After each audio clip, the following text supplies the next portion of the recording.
ఒకే ఒక దోమ ప్రపంచాన్ని ఎలా కాపాడిందో తెలుసా? ఎస్, మీరు విన్నది కరెక్ట్, దోమనే.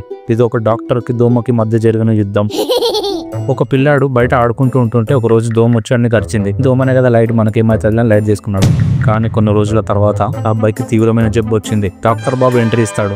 అరే రే పెద్ద సమస్య వచ్చింది అనే విధంగా చూసి ఒక చిన్న గ్లాస్ పైలో 2-3 దోమల్ని అందులో బంధిస్తాడు. డాక్టర్ దగ్గర ఒక థియరీ ఉంది, ఇదంతా దోమలన్నీ స్ప్రెడ్ అవుతుంది, కానీ బయట ప్రజలు ఎవరు నమ్మట్లేదు. అది ఈ కొడుకులకి ఎలాగైనా ప్రూవ్ చేయాలి నేనేంటో అని డాక్టర్ మీదనే టెస్ట్ చేసుకుందాం అనుకోని ఆ డాక్టర్ గుర్తించుకుంటాడు చేతికి. 3-4 రోజుల తర్వాత డాక్టర్ కళ్ళంతా పసుపు రంగులో మారిపోవడం, నోట్లో నుంచి రక్తం వామిటింగ్ చేసుకోవడం, ఫుల్ జ్వరం రావడం, తర్వాత మెల్లిమెల్లిగా తన బాడీ లోపల ఆర్గన్స్, హార్ట్, కిడ్నీ, లివర్ అనేది ఒక్కొక్కటిగా పాడైపోవడం. డాక్టర్ చనిపోయాడు. కానీ పోతూ పోతూ డాక్టర్ అందరికీ నిరూపించి వెళ్ళిపోయాడు, ఈ జబ్బు దోమల వల్లనే వస్తుంది. ఆ డాక్టర్ ఒక్క ప్రాణం లక్షల మంది ప్రాణాలను కాపాడాయి.